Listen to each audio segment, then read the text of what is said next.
Би сэтгүүлч болдгоо байна. Өнгөрсөн 8 жил гарын хугацаанд үзэгч та хүнтэйгээ хамтран чухал яриа нэвтрүүлэг болон бусад нэвтрүүлгээрээ маш олон чухал зочдыг хүлээн авч маш олон чухал сэдвүүдийг хөндсөн билээ. Уран бүтээлээ хэсэг завсарлаж, эгэл жирийн амьдрал донд эгэл жирийн хүмүүстэй хар бор ажилд худгалдаж явахдаа бидэнд чухам юу саад болж байгаа юм бэ? Бидний амьдрал чухам юу хэрэгтэй юм бэ гэдгийг маш сайн тунгааж бодож үзснээс бидэнд шудраг байдал, шудрагаас маш ихээр дутаж байгааг ойлгосон. Хүрээлэн буй нийгэм маш их бухимдалтай байна. Хаасайгүй авсан, өгсөн, эдсэн, уусан, улгаалсан, шамшигдуулсан, ухан, ухахгүй, улгаач хүн Монгол, улгаач нүүрлсэн Монгол. Энэ бүгд цөм аимшиг. Хаана асуудал байна? Тэнд шийдэл яг хажууд нь байдаг. Шудраг үнний төлөө нүүр тулж шудраг ярилцъя. Шудраг гарыг Болтгогийн ток шоу.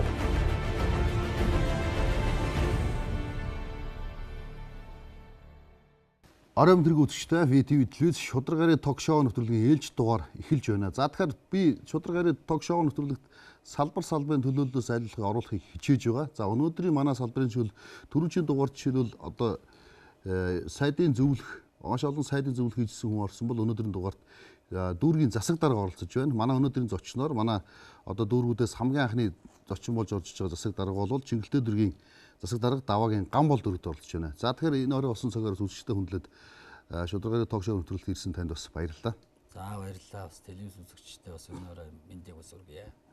За тэгээд нэвтрүүлгийн нэг зарчим байдаг. Би энэ нэг юм судар тавьчихдээ одоо далайн шашинтай хүн ороод ирвэл би Коран ч юм уу те. За асууж байгаад христчэндээ бол Библийн ч юм уу тавьчаад те. Тэгээд нэвтрүүлгийн үеэр одоо энэ нэвтрүүлэг дээр зөвхөн шудраг үннийг ярина. Шудраг гариг гэдэг нэвтрүүлэг нэртэй шүү дээ. Тэгэхээр шудраг үннийг яриа гэдэг нэг амлдаг ийм одоо ёс байж байгаа. Тэгэхээр танд ийм боломж юу? Тэгээ ер нь би ч одоо бас төрийн 12 олон жил явцсан хүн. Тэгэхээр мэдээж одоо бас төр тангар өргөө явж байгаа учраас тэр талаасаа илүү хүндэтгэлтэй хандж байна. За мэдээж бас одоо бурхан номын судар байгаа учраас би бас одоо энэ ярилцлагынхаа төгсгөлд бас нэг ажил аваад ингээ үндгээд гараа авчих болно хаа гэж бодож байна. За. За тэгэхээр таны шудраг үннийг ярина гэж ойлголоо. За таныг бол би нэлээд дээрээс мэднэ.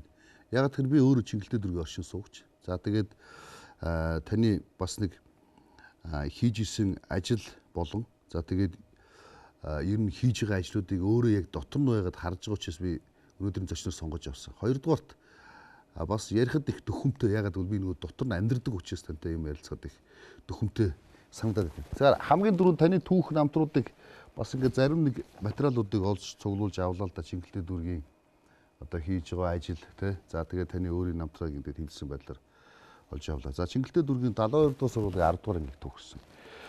Их гоё юм л да. Юу гэхээр Чингэлтэй дүүрэгтээ өөрөө одоо өсөж тонилсон. Тэндээ зон сургууль төгссөн. Тэндээ амьдарч исэн.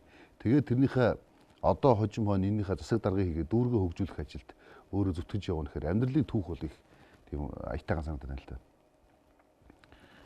Энд дээр та ерөн зүгээр одоо эргээд өсгөөч тань одоо Чингэлтэй дүүрэгт амьдарч исэн үеэс ахвал одоо энэ засаг дарга өрсөв тэр үед юу бодож ив одоо бас юу бодож ийн гэж их сонирхол болох байх л та. Тий одоо сая та хэллээ 72 дугаар сургуулийг дөө манай Чингэлтэй хайрхны өөр хайлстай амд байдаг сургууль л та. Тэр сургуулийг одоо бас 30 жилийн өмнө төгссөн байгаа. 10 жилийн.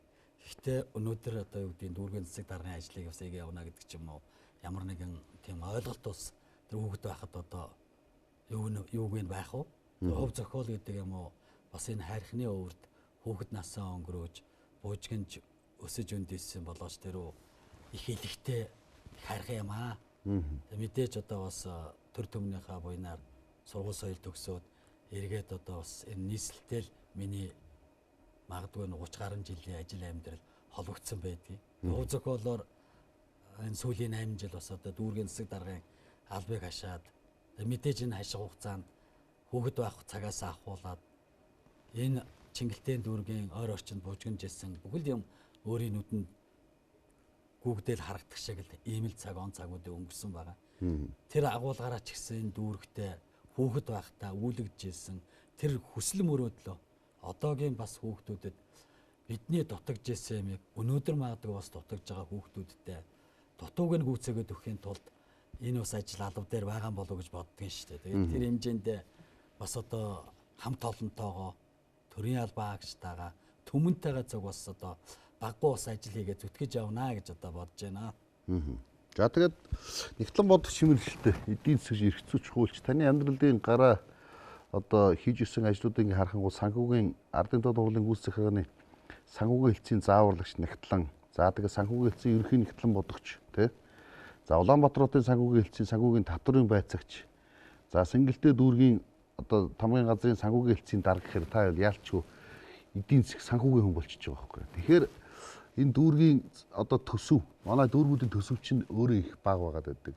Захиран зарцуулах эрх нь бас их хязгаарлалттай тий. Тэгсэн мөртлөөс санхүүгаа бас их чамбаа өрөхгүй юмдаа хүртэхгүй болчих гээд байдаг их зовлонтоор ажиллаж шүү. Тэгэхээр санхүүгийн хүний хувьд хэр дөхөнтэй.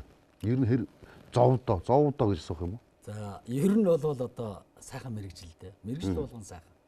За мэдээж хүн болгоны анхны эзэмшсэн мэрэгжил гэдэг бол хямгаач гэсэн өөрсдийнхөө ажил амьдралаараа хорвог туулж яадаг учраас анхны гэдгээрээ бол би одоо их сайхан мэрэгжлээ. Тэгээ энэ мэрэгжлээрээ нийслэл Улаанбаатар хоттой хот дүүргийн санхүүгийн албанд одоо бас тасралтгүй 30 гаруй жилийн маань бас нэг 27-8 жил нь ажилласан юм шиг байгаа.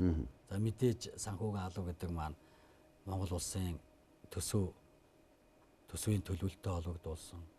Одоо төсөвтэй холбоотой бүхэл ажлыг орон нутгийн төвшөнд бас хариуцаж бас ажиллаж исэн.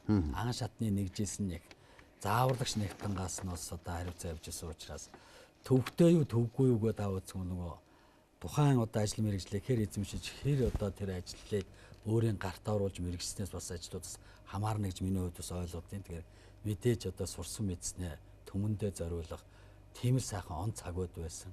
Мэдээж нэг нэгмээс нөгөө нэгм шилжих зах зээлийн ороо бусгай цаг үе гэдэг ч юм уу төлөвлөгөөт эдийн засгаас зах зээл рүү шилжих тэр л үе нэлээд бас хүндөвтөр үеуд байсан.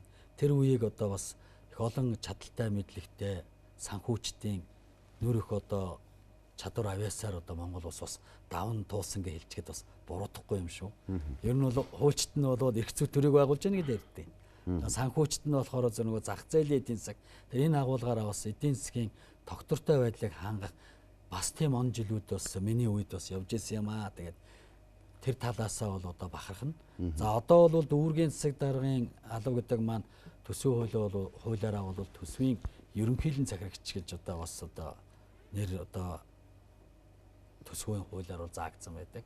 Тэгээ энэ агуулгаар бол тухайн дүүргийнхаа төсвийн орлогыг бүрдүүлснийхээ ард төсвийнхаа зарлага санхүүжилтийг хариуцах, аль болохоор өргөгүй байх, аль болохоор төсвийн төлөвлөлтөд зүй зохистой авч явах үүрэг оногддог л доо. Тэгээ энэ агуулгаараа бол сүүлийн одоо 8 жил бол Чингэлтийн дүүрэг бие даасан өөрийн орлогын хүүсвэрээрээ зайлшгүй санхүүжүүлэх ёстой байгууллагуудаа санхүүжүүлээд магадгүй одоо бас төсвийн хуваарлтын өрөөнд дүүргийн төсвийн одоо орлогоосоо их үүсвэрээс дүүрэгдээ бас одоо бүтээн байгуулалт хөрөнгө оруулалтын ажлууд хүүхэд багчууд ахмад үеийнхэндээ зориулсан олон талт ажлуудыг бас хийснийг бол бас дурдж болох юм л да.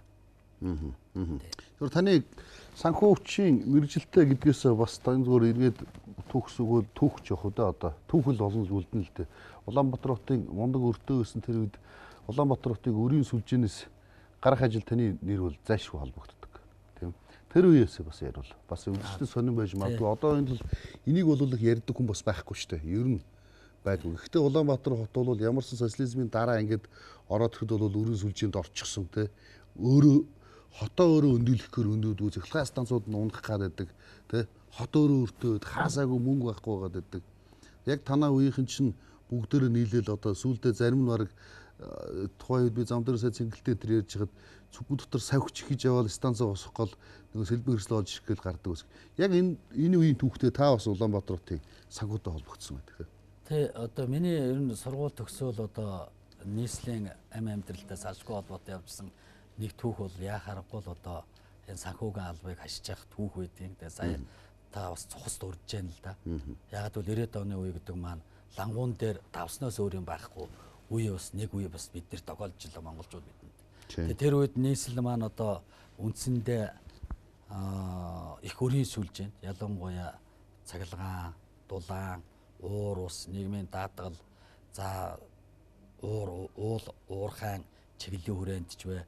Ингээ бүхэл сүлжээ өр үүссэн ийм үед бас одоо он жилүүд өнгөрсөн байна л да. Тэгэхээр 2000 онд нийслэлийн одоо санхүүгийн албаны даргаар ус нэг томилогдож чод магадгүй 5 жилийн хугацаанд бид нэр энэ он дамжсан гэдэг юм уу энэ нэг нэгмээс нөгөө нэгм шилжих үед буюу эдийн засгийн тогтвортой биш байх үеийн одоо үед санхүүгийн бас албыг хашиж байсан. Энэ үед бол энэ өрийн сүлжээнээс гарах бодлогыг одоо тухайн үеийн нийслэлийн одоо бас засаг даргаар ажиллаж байсан инх бол даргатай зүг одоо улсын их хурлын дэд дарга байгаа инх бол даргатай зүг ус та хамтран нэг багт нь орж ажиллаад ингээ нийслэлийг өргөгүй 2005 онд болгож урсгал төсөв өргөө штэ.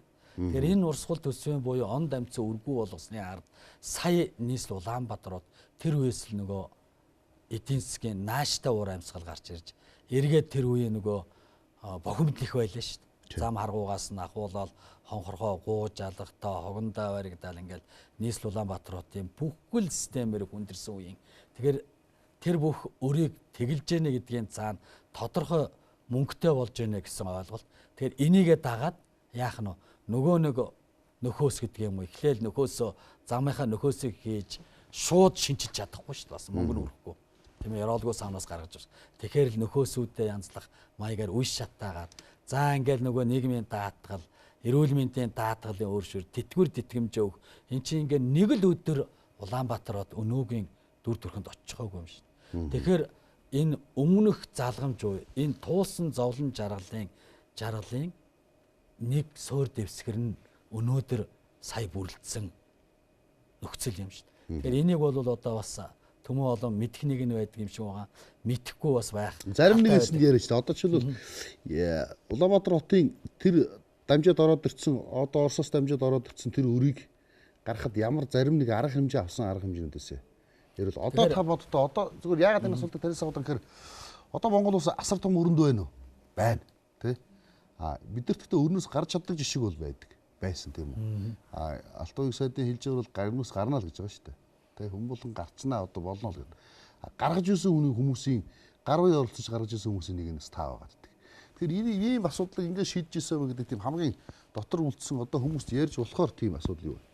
Тэгээ Оросын холбооны улсын шилжих хөрвөлтөй холбоотой өрийн асуудал гэдэг бол улсын хэмжээний томоохон асуудал. Сая миний ярьж байгаа бол тухайн орон нутгийн төвшөнд буюу нийслэл Улаанбаатаруудын одоо үйл ажиллагаа явуулахтай холбогдуулсан одоо өрийн асуудал юм л да. Тэгэхээр энэ бас ялгаа заагтай. Тэр маань бас он удаан жил улсын хэмжээнд авсан өрийн асуудал учраас биднийх бол тухайн үйл ажиллагаагаа явуулахтай холбогдуулаад жил болгоны төсөв өрөөнд нөгөө орлогоо бүрдүүлээ нийслэл Улаанбаатарууд эргээд 9 дөрөвт цаашлаад сургууль цэцэрлэг эмнэлэг гээд урсгал төсвийн өрийн сүлжээ нөгөө төлж чадахгүй орлого орж чадахгүй бизнесийн үйл ажиллагаа сул дорой байсан энэ нөхцөлийн өр юм. За магадгүй одоогийн гарч ирж байгаа өр гэдэг маань эргээд бизнесийн буюу үйл ажиллагаа явуулж байгаа аж ахуй нэгж байгууллагуудаа хөвгүүлэн дэмжим учрыг гаргаж өгөхгүй бол саяын бидэрт магадгүй 90-ад он 2000 оны ихэд 2005 он хүртэл гэж ярьж байгаа та адилхан яг тийм зовлон тохиолдохыг үүх газаргүй маа. Тэгэхээр бид бол хамтдаа эндээс гарах ёстой. Гарахтаа аль болохоор төрийн бодлогын хүрээнд нь зөв уялдуулсан эдийн засаг санхүүгийн ялангуяа үйлдвэрлэгч нар, ялангуяа жижиг дунд үйлдвэрлэгч, баялаг бүтээгч нараа дэмжиж вэж тэдний маань үйл ажиллагаа жигдэржиж сая тэндээс орлого орж ирнэ. Орж ирсэн орлогоос татвар нь авсан татвараа эргээд буцаагаад зарлага санхүүжилт болгоод төсвийн одоо үйл ажиллагаанд зардаг учраас энэ балансыг зөв хадгалахгүй бол эргээд бид нэр магадгүй тэр хоёр нийгмээс шилжилтийн үеэс ч хүндрэх нөхцөлийг үүсэхгүйгээр тийм нөхцөл бас харагдах хандлагатай байна гэж одоо магадгүй санхүүч хүний хувьд одоо би хэлхийг бас хүсэж байна л да. Тэр үеийн хүндрэл гэдгээ бид бол өнөөдөртөө үзэх юм бол бас амаргүй шүү. Ягаад бол нэг нийгмээс нөгөө нэг хаана юу ч байхгүй. Хаана дөнгөж одоо юу гэдгийг төлөвөт эдийн засгээс зах зээлийн нийгэм рүү шилжижсэн учраас дээрээч доорооч жирийн эргэн үрх айлаас ахуулаад бид нэр тэр эрэлт хэрэлцээ нийлүүлэлт гэдгийг чинь төгс мэдрээгүй явсан хамтдаа бид ороод хамтдаа тэрийг туулаад гарсан одоо их туршлага бас одоо байгаа монголчууд бидэнд. Тэгэхээр энэ хүндрэлээс бүгд хамтдаа гарахын төлөө байх ёстой гэдэг бол бас одоо хэлчихийг бол санагдаж байна. Хамгийн гол нь энд аливаа нэг юмд өөрт нь төлөвлөлт бодлого зөв байж ээж одоо энэ хүндрэлээс гарах юмаа гэдэг бас. Тэгээд за ингээд санхүүгийн асуудлыг тухайн үед та шийдэхэд оролцсон байж болно. Одоо ингээд дүүр дээр ороод ирлээ. Тийм үү? Ер нь дүүргийн санхүү төсөв ямар шиг байд юм бэ? Ер нь бодит байдал нь одоо секторын амнаас сонсъё л да. Ер нь альж дүүргийн секторт ерөнхийдөө нэг жоохон хэвлэл мэдээлэл жоохон хол тий. Ерөнхийдөө нэг дэлгэрэнгүй тайлбар өгдөг. Та харин сайхан баригдлаа та. Одоо дүүргийн санхүү төсөв ер нь ямар шиг байдаг? Ер нь хэр хөрөлцөөтэй байдаг? Хэр юм хийх боломж байдаг? Тэгэхээр бас энийг ярихад бас нэлээдгүй сэдв бас хүндхийг өгөх газаргүй байна л да. Тэгэхээр яг товчхон би айл болохоор хариулахыг хичээ. Учир нь юу гэхээр зэрэг Монгол улсын төсөв маань өөрөө төвлөрсөн болон орон нутгийн төсөв гэсэн хоёр төсвөөс бүрдэж байна. Тэгэхээр эндээс эхлэхгүй бол одоо бас иргэд сонсогчд бас төдийлөн бас олоход төвхтэй. Тэгэхээр орон нутгийн төсөв гэдэг дотор бол аймаг нийслэл сум дүүргийн төсөв орон нутгийн төсөв гэдэг одоо хуулиар заасан байдаг. Тэгэхээр дүүргийн төсөв бас ялгааг орон нутгийн төсвийн нэг бүрэлдэхүүн хэсэг байдаг. За энэ бүрэлдэхүүн хэсгийн хувьд бол орж ирэх орлого бол 3 чиглэлд бас хуваагдаж байгаа. Тийм ээ, аж ахуйн нэгжийн орлогын халуун татвар гэдэг наад зах нь ингээ хэлгээд улсын төсвөлөө ороо явчихна тийм ээ. Газрын төлөвлөгөөд хэлэх юм бол нийслэлийн төсвөлөө ороо явчихна. Нэг аймгийн төсвөлөж гэдэг юм уу. За хүн амын орлогын буюу жижиг дунд үйлдвэрлэл юм уу, гар дээрээс арилжаа 8 хийж байгаа гэдэг ч юм уу. Энэ одоо сум дүүргийн ч гэдэг юм уу төсвөлөө ороо явах гэдэг юм уу. Ингээд дотор нь хуваарлалт байна. Тэгэхээр мэдээж энэ хэмжээнд хуулиар олгогдсон нэгдмэл төсвийн тогтолцоотой Монгол улсын хувьд бидний орж ирж байгаа орлогын хэмжээнд төсвөө бүрдүүлээд эргүүлээд зайлшгүй орон нутгийн төсвөөр санхүүжүүлэх үйл ажиллагаагаа бүх төвшөндөө л одоо санхүүжилтээ хийгээ явж байгаа гэсэн. Тэгэхээр манай Чингэлтийн дүүргийн хувьд бол юу гэхээр зэрэг хуулиар олгосон эрхийн хурлд төсвийнхөө орлогыг саяхан бүрдүүлэх ёстой дүүргийн хэмжээнд орох ёстой орлогоо бүрдүүлээд зайлшгүй шаардлагатай санхүүжилтээд мэдээж тодорхой хэмжээний юу гэдэг орлого зарлагын зөрүүгээ бол дүүргийнхаа хурлаар чуулганаар орж дүүрэгт маань тулгамдсан ялангуяа одоо гэрэлтүүлэгч гэдэг юм уу, зам гэдэг ч юм уу тийм ээ.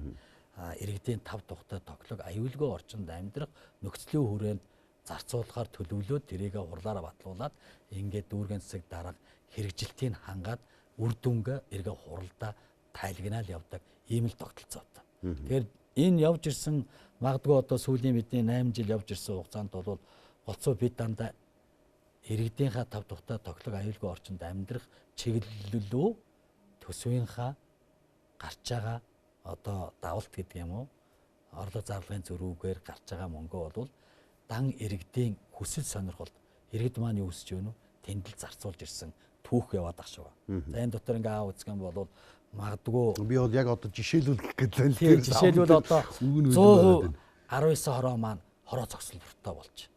Энэ юу илгэж яах вэ? Чингэлтийн дүүр 170 мянган иргэдтэй 34 мянган өрх айлтай.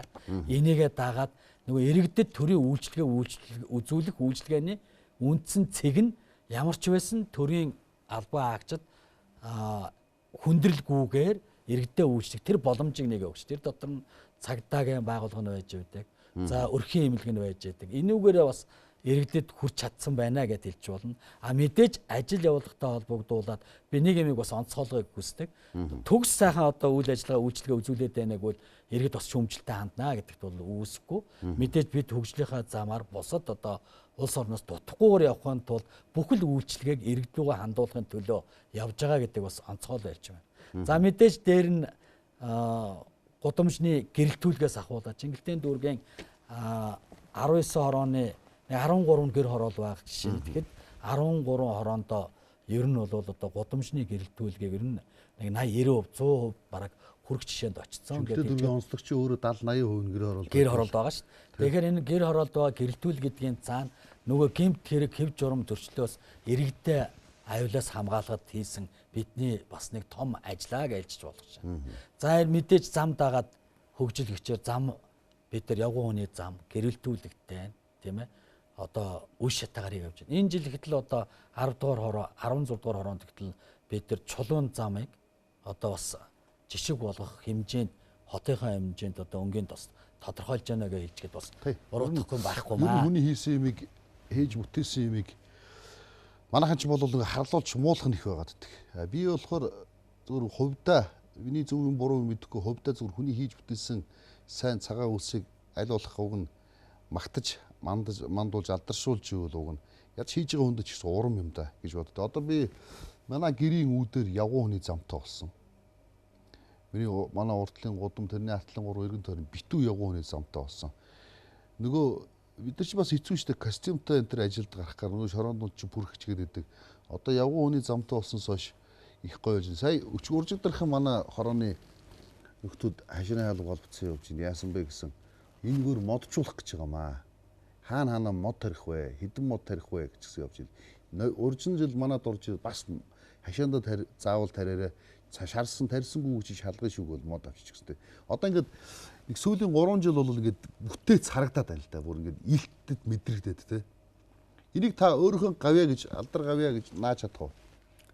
Тэр аливаа юм болон нөгөө ганц хүн биш ганц цуцал гал бишээ гэж. Энэний ард бүхэл бүтэн төмөн олны өөрийн сэтгэлийн дуудлагаар аливаа юм үр дүнгээ өгч идэв. Тэр утгаараа би бол бүх төмөн олны маань тэнд байгаа Чингэлтийн дөрөв иргэд аж ахуй нэгж төр захиргааны бүх шатны байгууллагыг хамтын бүтээлээ гэж би өөрөө их хэлэх дуртай. Дарах байрал. Одоо энэ талаасаа бол одоо би аргагүй санал нэгднэ. За мэдээж хийсэн хэрэгжүүлсэн гэдэг юм уу сая бас та цагаан мод зүйлгээ ярьчлаа. Чингэлтийн дүүрэг магадгүй би бас дүүргийн засаг даргын ажлыг аваад 2008 9 онд нэг том зорилт тавьсан. Ногоон дүүрэг болгоно гэх.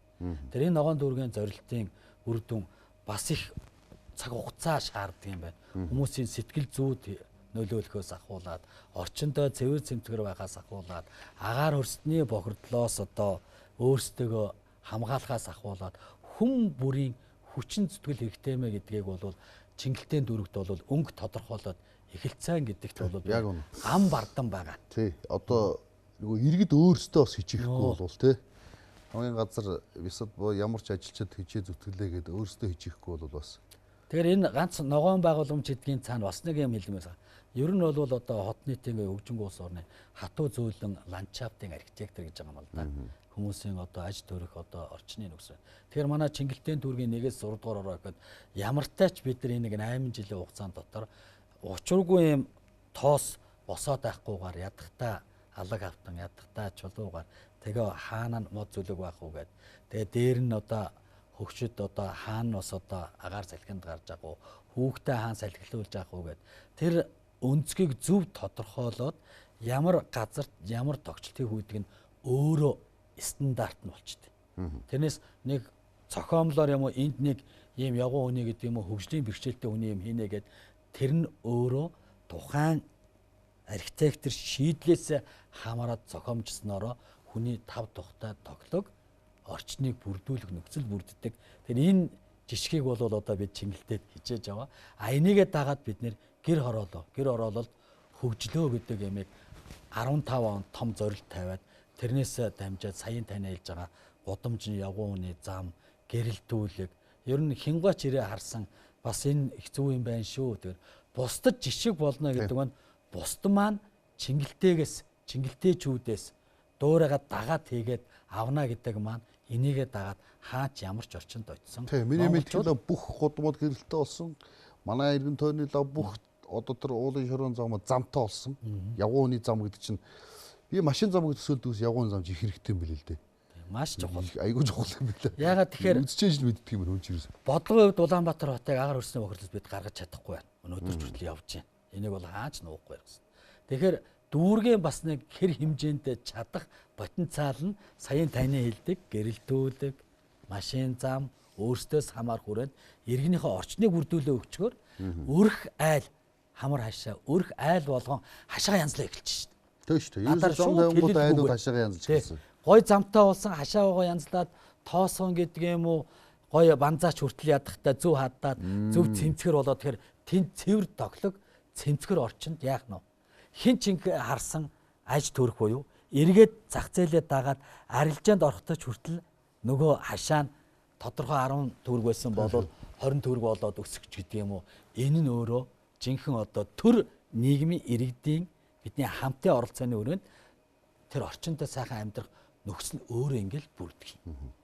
За гэр хорооллыг барилгажуулах ажил. Тэр миний анзаарж байгаагаар за энэ Дэнжи мянгад Чингэлтэй дүүрэг чинь тэр телевизийн хойтлол 2-3 газарч барилгажуулах ажил эхэлж байгаа шиг байна. Энэ ажил хэр урагштай явж байна. Юу хэр миний бол одоо харж байгаагаар бол гэр хорооллын айлуудыг уг нь нэгдсэн журмаар л байранд оруулаад тэр талбайг цэцэрлэгжүүлээд дундны шугуур байшин бариад өчүүл хамгийн зөв гарцал тэр харагдаад байгаа юм л да. Ер нь Тэр одоо унаар гэл те. Одоо зүгээр яг явж байгаа ажлын хүрээнд удаашралтай байна уу? Удаашралтай байна. Тийм ээ, нодлогоос өгшөв те. Ер нь нодлон гэдэг ахаа байхгүй байна. Гэхдээ энэний цаана улс төрийн өнцгөр би бас нэг юм яриад аймгүй байна. Явж байгаа хүрээнд бол хотын бодлогын хүрээнд зохион байгуулагдж байгаа ч гэсэн өнөөдрийн байдлаар бол одоо иргэд өөрсдөө надаар хэлэлт хүмэж байгаа. Удаашралтай явж байна. Бас нэг арга зам ямар байх уу гэдэг юм бас биднэрт бас бодлого байх юм л да. Тэр болгон уйлж гэнэ үү, уйлдахгүй байна уу гэдэг талаас яриул бас их юм байна. Удаашралтай явж байгаа бол удаашралтай явж байгаа гэдгийг бол одоо би хэлье гэж бодож байна.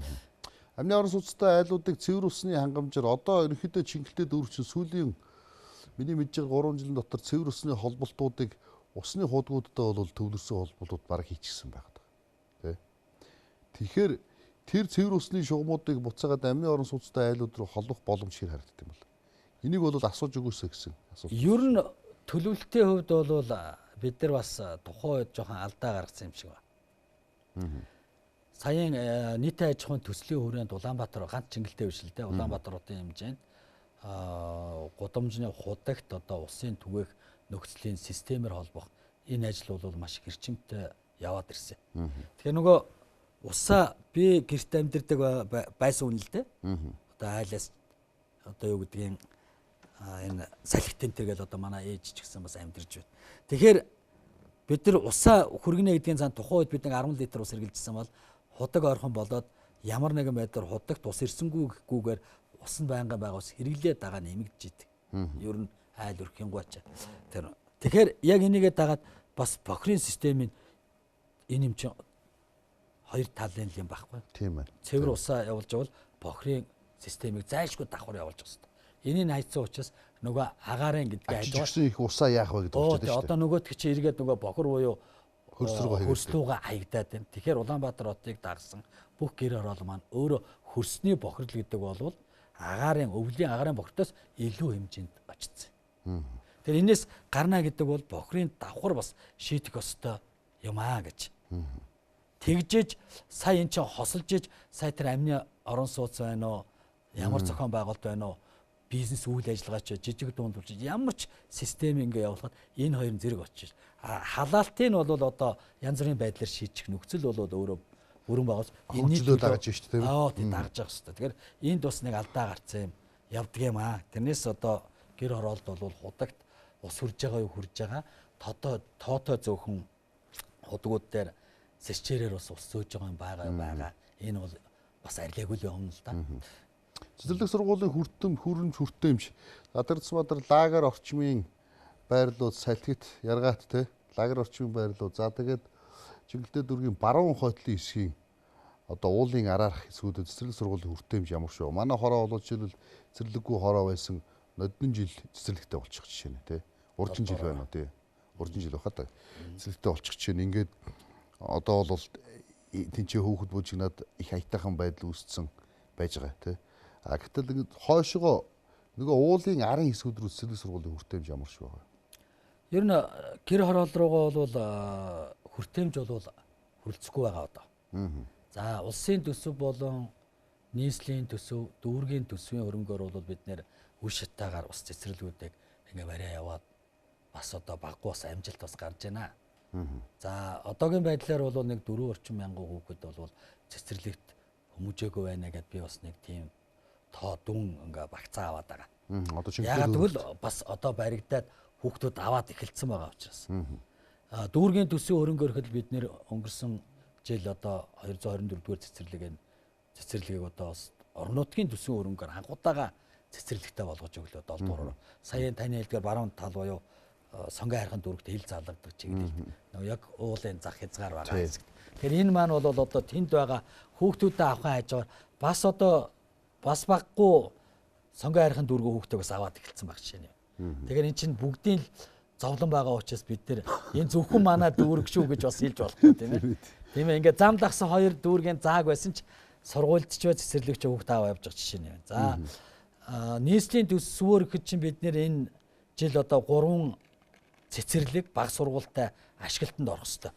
Одоо энэ 5-6 сард ашиглалтанд одоо ороод энд ихтэл одоо баг сургуультайгаа цэцэрлэгтэй. Эхнээсээ ихэд бол манай 12 дугаар хороо бас одоо хөдөлгөөнд ороод хэдийгээр одоо амралт эхэлж байгаа ч гэсэн цэцэрлэгийн хүүхдүүд бас аваад эхэлсэн байна л да.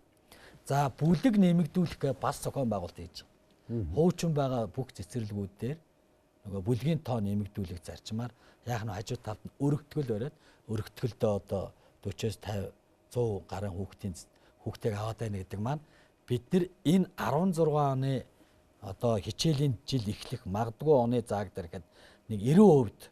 Тэгэхээр нөгөө 40000 хүүхдээ чинь цаана юу хнө нөгөө 100 200-аад 300-аад хүүхдээс бусдын бараг цэцэрлэгт хамруулчих ийм том зорилт тавиад энэ зорилтоо хэрэгжүүлээ ажиллаж байна. Тэгээд энэ жил үр дүнгээ өгнө гэж бол ойлгож байгаа. Чингэлтэнд өргөжчихгүйгээр ер нь хотын хэмжээний хамгийн тулгымцсан асуудал яхаарахгүй цэцэрлэгийн асуудал. Тэгэхээр Чингэлтэнд үг яах нь 90% хөрж том зорилттой тавина гэдгийн цаана бол одоо бид үр дүнгээ харж юмаа гэж одоо харж болох юм. Энэ жилийн төлөвлөгдсөн ажиллагаа уран. Дүүргийн зүгээс ч гэсэн бид нэр 2-3 цэцэрлэг дээр энэ жил нэмэлт бүлэг байгуулж байна. За хуульч гарцсан байгаа та бүхэн мэдж байгаа. Нөгөө гэрээр хүүхэд асрах үйлчилгээ. За гэрээр асрах үйлчилгээ гэхлээр сая одоо зөвшөөрлөө нэг 20-од одоо байгууллага иргэнд бас ингээ олгочж байна. Тэгээд үйл ажиллагааны чигдээд ирэхээр бид нэр ямар ч байсан төрийн хишиг буян хайр ишгийг цэцэрлэгийн насны хүүхдүүд маань бас одоо 100 эдэлчих юм боломж бас Чингэлтэнд өргөд бүрдэх юм аа гэдэгт бас одоо хэлж болж байна гэж. Одоо жишээлбэл юу гэдэг би танаас ийм асуултыг асууя гэж ер нь нэвтрүүлэг эхлэхээс өмнө бодож ирсэн. Америкт очиж үзэхээр Сан Франциско, Иллинойс, Нью-Йорк, Чикаго гэл ингээл те өөр онцлогтой. Энд чинь Америкийн нэгдсэн улсын хотууд шүү дээ. За тэгээд очиод одоо юу гэдэг Европт очиод ингээ харахаар хороо дүүргүүд нь болох тухайн хуваагдсан дүүргүүд бас өөр онцлогтой. Тэгээ бүр тийм тусгай бараг хотын статустай болчих гээд байдаг. Дүүргүүд нь те. Захиран зарцуулах эрх юу энэ төр бүр шал өөр манахаас. Ингээ бодохоор манай Чингэлтэд дүүрч бас нэг өөр ингэсэн өрмөц онцлогтой болцсон харагдаад байгаа байхгүй юу? Нэг тийм одоо арайжих өөр. Та энэ хөгжлийг юу гэж боддог вэ? Нэг амгалан жишээ нь би хөвсгөл шинэ мөрөн төсөл эхлүүлдэг гэл одоо засгаас уул хамааран мөрөн хотыг шинээр байгуулах төсөл эхлүүлдэг гэхэд би бодож ирсэн. Тэгээ сая хийсэн бүтээсэн ажлуудын санамсаргүй ингээл интернет заарсан мундаг хэмиг амжиж. Тэгэхээр би ингээд энэ номон дээрээс номч явахад энэ танаа тайлан юм уу те? Энэ дээрээс энэ тайланд олж авсан. Танаа хамгийн газар гүйж яваа. Тэгээ энийг тайлж авах жишээлбэл 2013-аас 15 онд 12830 ширхэг нар сулаас мунс чацарга нь шинэ хус тарж ургууллаа. 12000 мод гэдэг чинь бас лутаж шүү. Бас тий. Тэгэхээр ер нь та энэ дүүргийг өөрийн гэсэн статустай болоо бүр юм одоо нийслэл дотроо тусгаар болох энэ Америкийн ч юм уу Европын жишгийг даах одоо ийм боломж байдаг. Энэ талаар та ямар бодолтой байдаг? Ер нь дэлхийн хотуудын хөгжил өөрийн онцлог статустай энэ төр байна л да. Тийм одоо сая таны хэлдгээр Нью-Йорк гэхэд Нью-Йоркийн шар таксич гэдэг юм уу тийм ээ. Лондонгийн таксвон гэл ихэд улаан таксвон 2 давхар автобустай юм уу хааны газар хоногшихгүйгээр. Тэрний хамгийн бас гоё тод жишээ нь ихэд Анкара хоттой бид нар шив. Анкарагийн гудам гэ манай Чингэлтэнд дүрэгд байна. За тэр гудамны сургуулийн гудам гэдэг одоо тий одоо тэр гудамны гэрэлтүүлэг нь ихэд яг Анкара хотын имиж байхгүй. Хотолго өөрийн имижтэй дүүрэг гэдэг юм уу хотын хот дотор хотууд гэж бас янз янзын статустай байна. А мэдээж Монгол улсын нийслэл Улаанбаатар хотыг би хөгжөхөд бие даалгах тогтолцоо нь өөрөөсөө хөгжүүлэх ёстой энэ зарчим руу явах ёстой. А одоогийн байдлаар бид тэрний жишг болох гээд манай Чингэлтийн дүрэг таны хэлдгээр ингээл илэрхийлэх гээд байгаа нэг том санаа юм шүү дээ. Тэгээ саяын 16-7 мянган мод зүлэг тарьж яана гэдгийн цаана хотын төвөөс ахуулаад гэр ороолоос ахуулаад бид нар хайрхныхаа өөр төрөнд одоо бас мод зүлэг тариад ингээд агаарын буюу хамгийн сайн одоо юм болсон орчныг бүрдүүлэхийн хүрээнд бол мод тарих хөдөлгөөнийг бол сүүлийн 7-8 жил одоо маш эрчимтэй зохион байгуулсан. Одоо Чингэлтэй хайрхны салхитын амд ихтэл бид нэр эрдмийн цэцэрлэг түрээл ингээд саяхан хэлдгээр магадгүй наа чи хотын хэмжээнд тэгээд тойроо хэлж байгаа юм шиг бол 10 эдэн мянган шиг бас мод шилүү тариад бүхэл бүтэн цэцэрлэгийнхаа ихийг тавьдсан байна. Тэгэхээр юм гэдэг чинь өөрөө өнөөдөр маргааш бий болоод юм уу сайхан болчлоо гэж бодохгүй үе шаттайгаар дандаа юм хөгжиж явдаг. Хоёрдугаарт хийсэн хэрэгжүүлж байгаа юм болгоно додомдож арчлах гэдэг юм өөрөө их чухал байдаг. Ганц мод зүйлэг гэхгүйгээр ерөөсөө л хийсэн хэрэгжүүлсэн. Ялангуяа нийтийн эзэмшлийн энэ орчны хийж хэрэгжүүлж байгаа. Тэр агуулгаараа манайх бол өнгөө тодорхойлж байгаа. Зүгээр тусдаа бие даасан статусын хувьд тэгээд аваа үзэх юм бол тодорхой яригдж байгаа янз бүрийн сэдвүүд бол бий. Тэг би мэдээж ямар нөхцлөөр нь би даалах юм. Ямар нөхцлөөр нь би дааж болохгүй юм. Мэдээж хот гэдэг маань өөрөө бүхэл бүтэн нэг том инженерийн хот газар дор байна. Тэгээ тэр бол одоо салангад аваа үзэж бас болохгүй систем байдаг учраас тэр хүрээнд энийг хот нь дангаараа хариуцсан. Энийг дүүргүүд хариуцсан гэдэг ийм тогтолцооны бас олон юм бас энд бий. Тэгээ тэр хэмжээнд бол бас тодорхой бодлуудыг одоо хэрэгжүүлээд ингээд явхад болохгүй юм бол байхгүй. Би улсын хурлын гишүүн Гарь Түүгийн баяр сайхныг сонгуульд өрсөлдөөд чиглэлтэй хайрхныг дахин шүтдэг болно, хайрхан уулаа яана гэл дархан цаацтай болгоно, ойжуулн моджуулна гэл ингээл бос сүлд нь тэгээ энэ ажлаа орчихдоо зэрэг зайнаа сайхан хөлхний ажил болчтоо гэж бодож ирсэн ба. Тэгээ сая би танаа дүүргийн тайлан дээр сарахад 12830 мод гэхээр одоо засаг даргын тамгын газрынхаа хийсэн маар хэрэг энэ бол бас бүтээл шүү. Энийг бол бүтээл. Ерөөсөө л иргэд аж ахуй нэгж манай тамгын газрын идэвхтэй сайн үйл ажиллагаа тэнд байгаа анхан шатны нэгж бас хороо захиргааны маань хүрээнд хийж байгаа ажлуудыг. Хин нэгэнтэй би бас наамгүй бас байгаа. Энэ бол манай хамт олонны бүтээл. Одоо тэгээ нөгөө нөхөрч одоо Гарь Түүгийн баяр сонгоод би тэдэн мод тарьсан гэдэг одоо сонгуулаад бас нэг худлаа донгосон шүү дээ. Би бол мэдчихлээ энийг л. Буян цай гэж нэг юм байдаг юм. Би бас тэргэл дээдэлтгэн шүү дээ. Тэгээ хүн худлаа хэлвэл одоо тэгээ нүгэл нүдэрэ гэж тийм. Тэгээ би энд л одоо их дээдэлж бодож явдаг шүү дээ. За тэгээд дараа нь бас энэ нийгмийн халамжийн чиглэлийн ажил бол зайлшгүй одоо телевиз үзэж байгаа. Одоо танаа дүүргийнхэн бол үзэж байгаа шүү дээ. Битүү үзсэн баг. Тэгэхээр чиглэлтэй дүүргийг иргэдэд зориулсан нийгмийн халамж нэгдүгээрт тийм үү. Хоёрдугаарт ажлын байр, гэртэйгээ ойрхон байх, ажлын байр гэртэйгээ ойрхон байх гэдэг чинь одоо хүний амьдрахад хамгийн таатай нөхцөл. Гуравдугаарт одоо нөгөө залуучуудад зориулсан чөлөө цагаа өнгөрүүлэх, гэр бүлийнхэн чөлөө цагаа өнгөрүүлэх юм гурван орчны тухай танад хэлсэн хэлж өгвөл. Энэ бол гурлаа салах аргагүй юм л л дээ. Тэгэхээр би бас одоо энэ дүүргийн гэдэг юм уу ер нь бүхэл орон нутгийн засаг дарга нарын ажил гэдэг бол олон талтай ажил. Өнөөдөр ингээд бид нар маш их олон талтай ажлыг бас одоо ярьж байгаа учраас аль болохоор энэ цаг хугацаанд бол багтахгүй нь ойлгомжтой. Гэсэн хэдий ч би бас одоо ялангуяа энэ ажлын байр нэмэгдүүлэх, ажилгүйдэл ядуурлал гэдэг юм аа. Энэ чиглэлийн хүрээнд манай Чингэлтийн дүүргэн таламж үйлчлэгээ гэдэг юм ингээ аваа үзэх юм бол хуулиар олгоцсон хэд хэдэн бас одоо боломж байна. Тэрийгээ бид аль болохоор алдахгүй хичээж байгаа. Нэгдүгээрт ажилтай мэрэгжилгүйгээс нь ахуулаа бид нэг талаас сургалт явуулаад тодорхой мэддэг дадлага бие үүсч нь ойдл байна уу тийм ээ уужаан байна уу энэ талаас хүмүүсээ нэг талдаа сургаад ингээ боожуулаа гараад ирсний ард тодорхой хэмжээний ажлын байраар тодорхой мэдлэг дадлага туршлагатай баг бүлэг гэдэг юм уу компани гэдэг юм уу жижиг дунд үйлдвэрлэгчтэй уйж өгөх.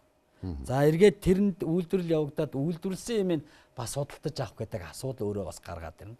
Тэгэхээр энийг яаж зохицуулах вэ гэдээ аваа үзсэн хүрээнд дотор манайх яг энэ системтэйгээр энэ нөхдүүдийг уйж өгөөд гараад ирсэн бүтээгдэхүүнийг эргүүлээд Чингэлтийн дүүрэгт үйлдвэрлэл өгсөн хоёр газар түрээсийн дүүргийн тамгын газраас хөнгөлж өгөөд дүүрэг хариуцгана шүү дээ. Хариуцаад тэнд худалдан борлуулах цэгийг одоогийн бидний хил заншнаар бөмбөгөр дотор за дээр нөгөө хуучнаар бол нөгөө талхчгэрийн ингээд нөгөө 40 мянгатын болонд байсан дэлгүүр байсан. Тэр дэлгүүр дотор бид нар сувнерийн буюу гар уралдаа буюу өрхөн үйлдвэрлэгч нарынхаа бүх бүтээгдэхүүнүүдийг ямар нэгэн түрээсийн гэдэг юм уу юм төлбөр авахгүйгээр борлуулдаг цэг нэг өгсөн.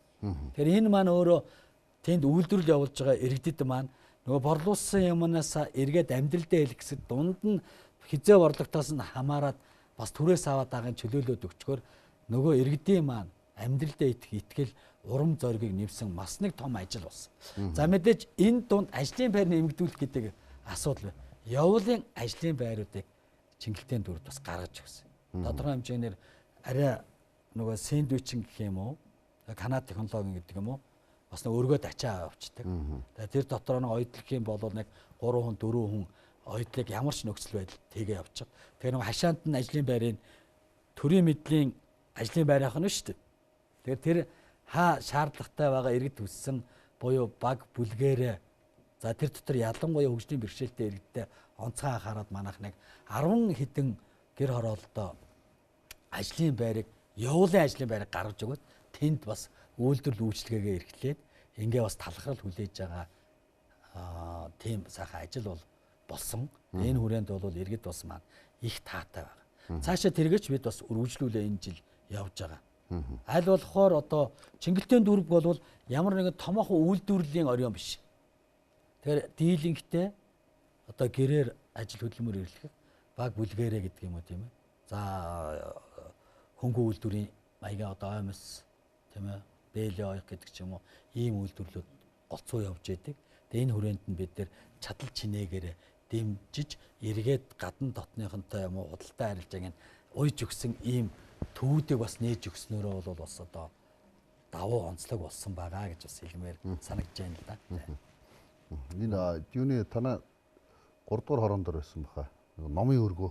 Тий. Тэнд бол зөв би өөрөө нөгөө утга зохиол юуны мэрэгчлээ хүн болоод ч тэр тэнд их талархалтай хандсан шүү дээ. Одоохондоо залуучууд маань шин гарч иж байгаа залуучууд маань буцаж ном уншиж хөвшөөгүй. Гэхдээ хөвшүүлэх тэр номын өргөөг нь байлгаад бэлдээд өгчтэй зэрэг аянда орц сурах байлгуудыг нэгж их үуч харж байсан шүү. Номын өргөөг хийх чухал байсан да. Тийм бас миний хэлж та энэ удаад их л хүсэл мөрөөдлөөсөн дүүргэн засаг даргын ажлыг аваад хүүхдтэй холбоотой эмнэлэг байхгүй, төрөх байхгүй, амбалтоор байхгүй, номын сан байхгүй, соёлын төв байхгүй, спорт ордон байхгүй. Ер нь манай Чингэлтийн дүүрэг 92 онд Сүхбаатарын оройноос салж гарахтаа гол одоо юм Сүхбаатар дүүрэгтэй л юм шиг байгаа. Тэгээ одоо хойд захын аваад бүрх тусгаарлаад гарахтаа хав хоосон. Тэгэл одоо ч гэсэн тэр маань үргэлжилсэн хэвээрээ байгаа. Тэгтэл энэ бас хугацаанд дотор бид нар яг нь хүүхдийн амбалтоор тавьж, хүүхдийн намын сантаа болж, за спортын том ордонтой болоод одоо энэ жил нээлттэй ингээд ингээ аа үзэх юм бол яривал ингээ их олон юм өрсөн. Тэр дундаас та бас хүүхдийн номын өргөө гэсэн учраас үнэхээр үнэн нийслэлийн 152 орноос шал өөр загвар жишгээр баригдсан барилга. Тэр нь 5 давхар, 5 давхрын 1 давхарт нь манай юу гэдэг хороо захиргаа. Тэгээд цагдаа 2 давхарт нь өрхийн эмнэлэг. Тэгээ 3, 4, 5 давхар нь номын өргөө. Тэгээ энд бол гол нь би бас одоо хааны газар онцгойлж хэлэхгүй нэг яваад байсан юм. Ерөөсөө л хөгжлийн бэрхшээлтэй хүүхдүүд нэг номер түлхүү анхаарахаар. Хүний нийгмийн хүрээнд бид нэр хөгжлийн бэрхшээлтэй хүүхдүүдэд илүү төр нийгэм онцгой анхаарч ээж яах нь бид нар бусдаас дутахгүйгээр явах юм аа. Тэр агуулгаараа тэр барилга маань өөрөө гаднаас ороод ирсэн ч хөгжлийн бэрхшээлтэй хүүхдүүд зориулсан хэмжээний лифтээс ахуулаад бүхэл юм нь яг тэр зохиомжоор нь хийгдсэн. Очоод ядахтаа цахим номын сан үзэх. Тэр маань тодорхой бэлтгэл ажлууд нь хангадаа явж байна. За номын хувьд бол дандаа хүүхэд багчуудаа зориулсан. Тэнд бол аль нэгэн дүүргийн гэдэг юм уу? Эсвэл хэн нэгнийг ялгуурлах гэдэг юм байхгүйгээр хин ч очсон үе таалган нээлттэй номон тайртай ном үзье гэсэн хүүхд болгоно. Би нэг юм бас анхаарал тань. Зарим нэг нь бол хэлжинлэлтэй одоо орчин үеэ дагаад юу гэдгийг интернет гэдэг юм уу захим ертөнцөөр юм мэдээлэл авчаад байгаа юм шиг. Гэхдээ бас арай нэг цэгцтэй системтэйгээр уран яруу хэллэг монгол хэл монгол бичгээ зөв төгс эзэмшээ гэвэл яа харахгүй хүн уншдаг бичдэг ойлгодог номоор амьсгалж ийж монголчууд бид монголоор орших. Тийм учраас би бол энэ өнөөдрийн цахим ертөнц гэж байгаа ч гэсэн үгүйсгээгүй. Гэтэ зайлшгүй бас сайхан уран яруу тансаг хэллэгээр нь ном уншиж хүүхдүүд маань сурах юм бол ялангуяа бид өөрсдийнхөө төрлөх хэрлэр төр нийгмийнхаа ажлыг зөв зохистой авч чадах тэр ирээдүй маань төлөвшөж байна л гэсэн үг юм. Тэрнийг л одоо бас хоцрооцчихгүй тулд дүүргийн хамт олон маань одоо хийсэн том ажил юм шүү дээ. Тэгээд том ажлыгаа хэлчмээр бодогдтiin. Тэгээд зарим нь одоо юу сүртэй ингэж хэлж магадгүй. Гэтэ би тэнд юусоо юм ихгүй байна. Яг бол их юм энгийнээс эхэлдэг юмаа гэдэг би хэлэх дуртай учраас энэ манай Чингэлтэйчүүдийн хамтын маань одоо хийсэн сайхан том бүтээл юм шүү. Тэгээд хүүхэд багчууд, эцэг эхчүүд ялангуяа их одоо талархалтай байгааг би бас энд бас хэлье гэж бодож байна. За цэгцлэх бас ажлууд байсан. Тэндээс нөгөө юу хаягийн бүртгэлжээгүйр гэд. За дээрэс нь тог цахилгаанаар хангагдаж чадаагүй гэд. Тийм ээ. За хоёрдугаарт нөгөө имх замбараг болгоцсон газраас болоод галкамандын машин, түргэний машин очиж чадахгүйгоо хорооны одоо хашаа хорооны зэгцлэлтүүд хийгдсэн. Тэгэхээр энэ ч үе шатаагаар л хийгдэж явж байгаа. Магадгүй одоо манай Чингэлтэй 3 дүүргийн одоо хэл хязгаарлагдсан дүүргийн хувьд бол энэ арай бас бойломын баг. Гэхдээ байгаа. Ялангуяа тог авч чадаагүй гэдэг нь үер усны аман дээр. Эсвэл өндөр хүчтэйг аянган зохиолчгүй гэсэн болгоомжтой мэрэгжлийн байгууллагуудад өгсөн үнэлт өгүүлтээс болоод газрын зөвшөөрөл аваагүй ингээ бас бусад үйлчлэгээнд авахгаар авч чадахгүй нэг ийм зовлон бас байгаа юм байж идэг. Тэрнээс одоо 1 хектар бусад талаар одоо юу гэдгийг хүндэрсэн юм алга. За зөвшөөрөл аваагүй бууцсан гэдэг юм уу тодорхой айлууд бол байгаа юу. Тэдний үе шатаагаар бид бас аль болохоор одоо хөрхийн энэ нийгмийн ороо босгоо цаг үед хөөгөө туугаад байхаас илүүтэйгээр аль болохоор одоо боломжоор нь тэтгэж дэмжиж нэгэнт гэр ороолын дахин төлөвлөлтийн хүрээнд томоохон төсөл явж байгаа учраас тэр төсөл нь хурдан эрчимжээд яваад ирэх юм бол тэр чинь тэр том төслийн хүрээнд шингээл ороод тэр хүндрэл бэрхшээлээс бас гараа авчих учраас би учиргүй бас 1 хектар хөөгөө байхыг боддгоо маа. Миний бас барьдаг бодлогын хувьд бол. За зөвхөн цаг дуусч байна.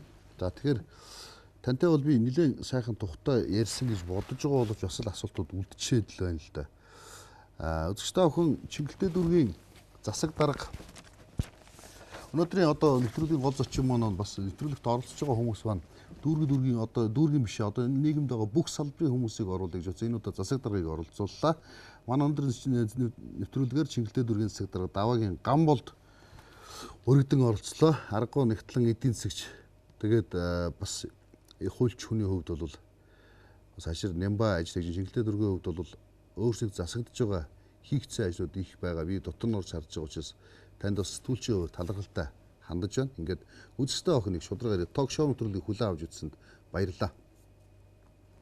Би сэтгүүлч болдгоо. Өнгөрсөн 8 жил гарын хугацаанд үзэгчтэй охинтойгоо хамтран чухал яриа нэвтрүүлэг болон бусад нэвтрүүлгээрээ маш олон чухал зочдыг хүлээн авч маш олон чухал сэдвүүдийг хөндсөн билээ. Уран бүтээлээ хэсэг завсарлаж, эгэл жирийн амьдрал донд, эгэл жирийн хүмүүстэй хар бор ажилд худгалдаж явахдаа бидэнд чухам юу саад болж байгаа юм бэ? Бидний амьдрал чухам юу хэрэгтэй юм бэ гэдгийг маш сайн тунгааж бодож үзснээс бидэнд шудраг байдал, шудрагаас маш ихээр дутж байгааг ойлгосон.